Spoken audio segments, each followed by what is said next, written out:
poursuit avec le futur DAX qui enchaîne les clôtures hebdomadaires dans le vert. Est-ce que ce soir, l'indice allemand pourrait valider sa 5e semaine haussière, Jean-Bernard? Écoutez, pour moi, techniquement, je pense que le DAX a peut-être atteint un plus haut temporaire. Il serait fastidieux là de rentrer dans les détails parce que ça nous prendrait trop de temps. Mais cependant, il n'y a pas non plus de signe de retournement pour le moment.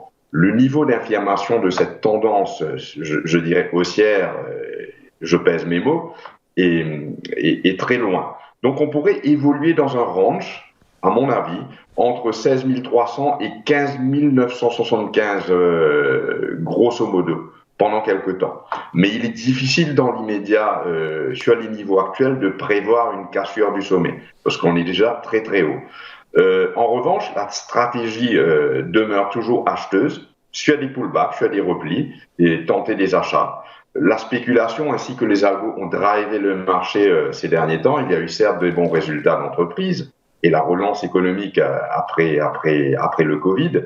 Mais surtout, quand on voit la vitesse des hausses par moment, on se dit, voilà, c'est surtout la spéculation qui a dominé ce marché. On note aussi depuis 2 ou 3 jours la crainte d'un retour d'inflation, mais ce n'est guère une surprise, parce que voilà. D'ailleurs, ça fait un moment que j'en parle ici même. C'est une suite logique, car il y a la relance économique, et on l'a vu avec la flambée des matières premières. Les gens recommencent à dépenser, donc il est tout à fait normal que nous retrouvons un certain seuil d'inflation, surtout aux États-Unis. Pourquoi cette crainte de l'inflation? Cela pourrait inciter les banques centrales à remonter les taux d'intérêt.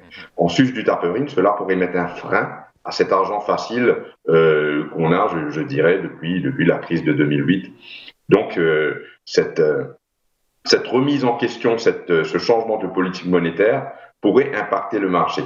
Et en même temps, on parle d'une 5e vague qui aura pour effet de ralentir l'inflation et la possible remontée des taux d'intérêt. Donc tout ça devient un petit peu compliqué.